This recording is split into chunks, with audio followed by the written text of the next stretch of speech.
శ్రీమాత్రే నమః. సద్గురు జ్యోతిష్యాలయం నుండి ఈ సంవత్సరం శని వక్రగతి పొందే ఒక ఫలితాన్ని మనం ఇవ్వబోతున్నాం. ఇది శని భగవానుడు జూలై 27, 2026 సోమవారం మీనరాశిలో వక్రగతిని ప్రారంభిస్తున్నారు. డిసెంబర్ 11 ఉదయం 3:51 వరకు మళ్ళీ మారి ఆడతారు. దాదాపు 138 రోజుల పాటు ఈ వక్రగతి అనేది కొనసాగుతుంది. అసలు శని వక్రగతి అంటే ఏంటి?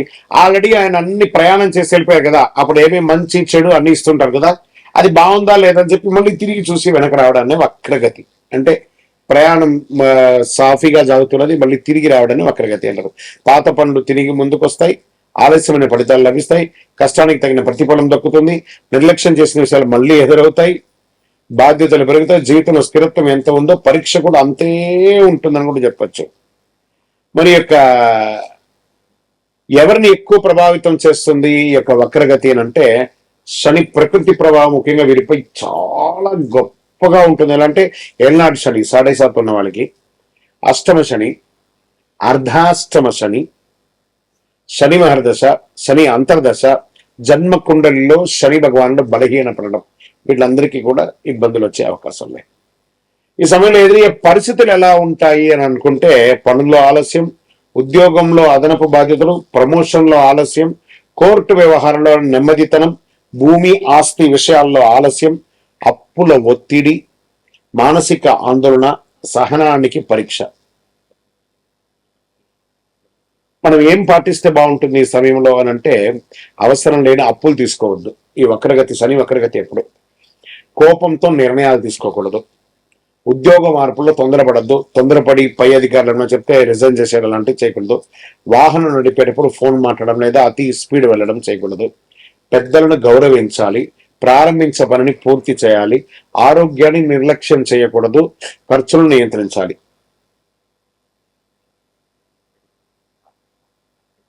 సరే, ఈ వక్రగతిలో ఎవరికైనా లాభం ఉందా?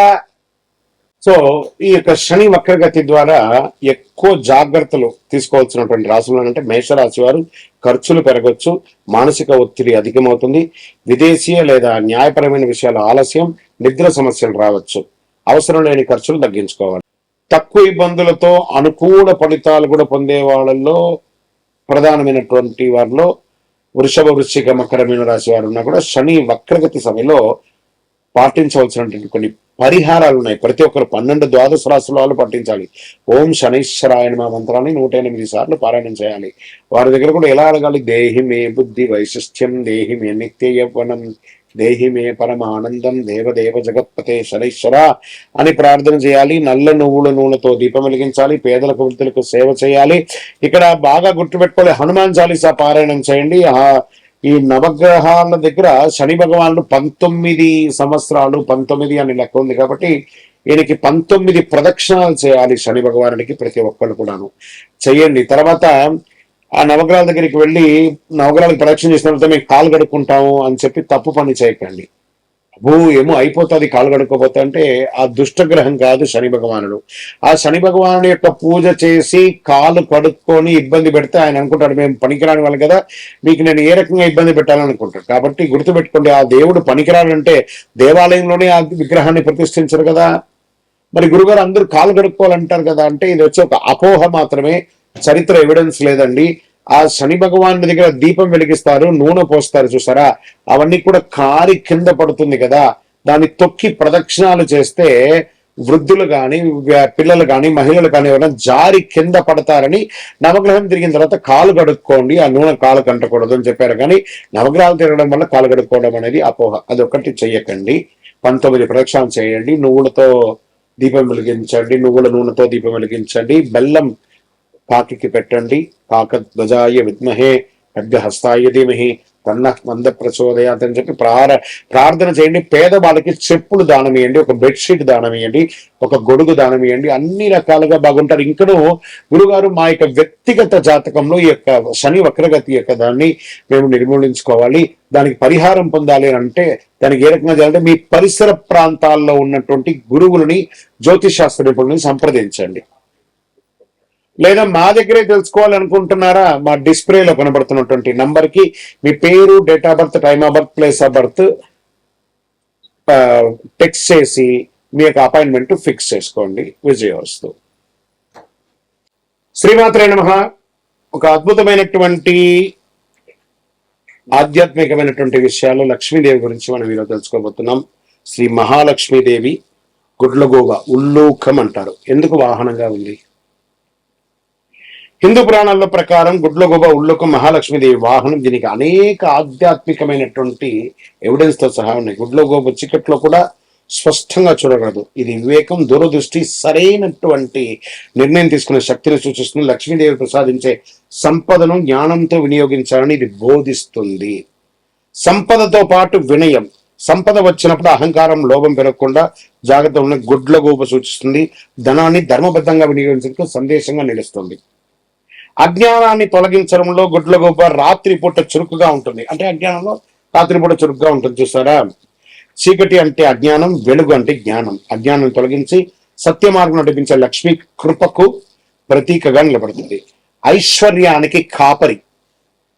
పురాణ సంప్రదాయ ప్రకారం గుడ్లగూబ సంపదను కాపాడే శక్తిగా ప్రతీక సంపాదించి ధనం నిలవాలంటే అప్రమత్తంగా అనవసరమని తెలియజేస్తుంది అనమాట. శాస్త్ర సంప్రదాయ ప్రకారం కొన్ని ఆగమ పురాణ సంప్రదాయాలు మహాలక్ష్మీదేవిని ఉల్లూక వాహిని, గుడ్లగూబను వాహనంగా ధరించినది అనే అర్థం కూడా ఉంది. అయితే అన్ని ప్రాంతాల చిత్రంలో గుడ్లగూబను తప్పనిసరిగా కనిపించదు. కొన్ని ఆలయ సంప్రదాయాల్లో ఆమెని పద్మాసనంలో లేదా ఏనుగుతో గజలక్ష్మి రూపంలోనే చిత్రీకరిస్తూ ఉంటారు. సంపద ఒక్కటే సరిపోదు, సద్వినియోగం చేసే వివేకం, వినయ, ధర్మబుద్ధిని. శుక్రవారమే లక్ష్మీదేవిని ఎందుకు పూజిస్తారు? మహాలక్ష్మీదేవికి శుక్రవారం ఎందుకు పూజ చేస్తారు? హిందూ సంప్రదాయ ప్రకారం శుక్రవారం మహాలక్ష్మీకి అత్యంత ప్రీతికరమైనటువంటి రోజు. శుక్రవారం అధిదేవత లక్ష్మీదేవి. జ్యోతిశాస్త్రంలో శుక్రగ్రహం, వీనస్ అంటారు కదా, సంపద, ఐశ్వర్యం, సౌందర్యం, సుఖ సంతోషాలు, కళలు, దాంపత్యం వంటి విషయాల్లో కారకుడు. శుక్రగ్రహానికి చెందిన రోజుగా భావిస్తారు కాబట్టి అందులో ఆ రోజు లక్ష్మీదేవిని ఆరాధించడం శుభప్రదమైనటువంటి విశ్వాసం.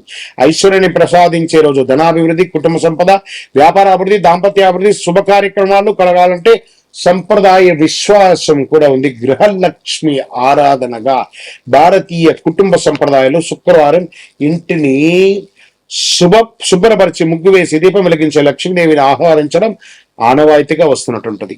ఇంకా వ్రతాలకు ప్రాముఖ్యత అంటే శుక్రవారం లక్ష్మీ వ్రతం, వరలక్ష్మి వ్రతం. అందులోనూ ఈ నెల 21వ తారీఖున వరలక్ష్మి వ్రతం కూడా 2026 ఆగస్టు నాడు వస్తుంది. అష్టోత్తర శతనామాన్ని పూజ చేయడం, అనేక ఆచారాలు, సుమంగళి ప్రార్థన చేయడం, సుమంగళిని అందరినీ ఇంటికి పిలిచి పారాన్ని రాకి వాళ్ళకందరికీ ఉచిత రీతిలో వాళ్ళు సత్కరించడం ఇవన్నీ జరుగుతుంది. శుక్రవారం చేయవలసిన పూజ: ఇంటిని శుభ్రంగా ఉంచడం, గడపకు పసుపు కుంకుమ పెట్టడం, ఆవు నెయ్యి, నువ్వుల నూనెతో దీపం వెలిగించడం, తామర పువ్వులు లేదా తెల్లని పువ్వులతో పూజ చేయడం, శ్రీశుక్త కనకదార స్తోత్ర పారాయణం చేయడం, మహాలక్ష్మి అష్టోత్తర శతనామావళి చేయడం చాలా మంచిది. పాయసం, పాలు, బెల్లం ఇలాంటివి నైవేద్యం ఇస్తే శుక్రవారం నాడు అమ్మవారి ఆనందపై ఇంట్లో దారిద్ర్య నిర్మూలన చేసి ఐశ్వర్యాన్ని కురిపిస్తుంది వర్షంగా. విజయోస్తు. అమ్మవారికి కమలే ఓం శ్రీం హ్రీం క్లీం కమలే కమలాలయే ప్రసీద ప్రసీద శ్రీం హ్రీం శ్రీం మహాలక్ష్మీ నమః. అమ్మవారికి కమలాలంటే ఎందుకు ఇష్టం? లక్ష్మీదేవికి కమలం అంటే శ్రీ మహాలక్ష్మీదేవిని దాదాపు ప్రతి చిత్రంలో విగ్రహంలో కమలంలో ఆశీనురాలుగా లేదా చేతుల కమల పుష్పాన్ని ధరించే విధంగా దర్శిస్తుంటాం. కమలం లక్ష్మీదేవికి అత్యంత ప్రీతిపాత్రమైనటువంటి పుష్పం. చూడండి, ఆ కమలం పుట్టడం వచ్చి బురదలో పుడుతుంది.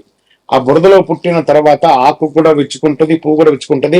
ఆ బురద ఆ పువ్వు కానీ ఆకు కానీ ఎక్కడెక్కడ కొంచెం కూడా ఉంటుంది. అంటే ఎక్కడి నుంచి వచ్చామనేది కాదు, ఎక్కడికి చూస్తుంది, ఎక్కడికి వెళ్తుంది అనేది ఆ యొక్క పుష్పం యొక్క అనుకూలమైనటువంటి పవిత్రతకు ప్రతీక.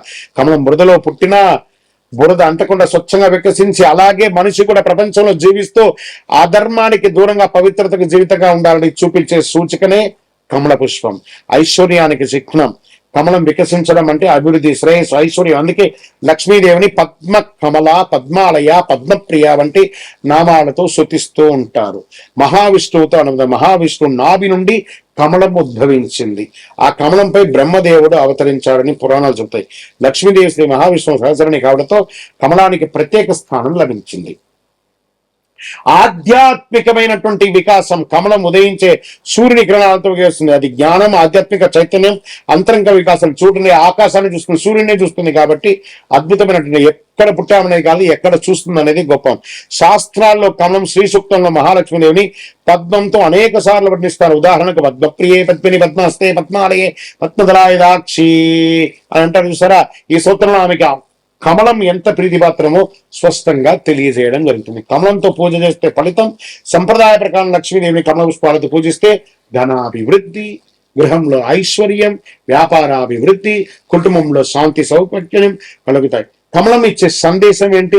సంపద వచ్చిన అహంకారం లేకుండా ప్రపంచంలో ఉంటూ పవిత్రతను, వినయాన్ని, ధర్మాన్ని కాపాడని చెప్తుంది. కాబట్టి అమ్మవారికి కమలం అంటే మహా ఇష్టం.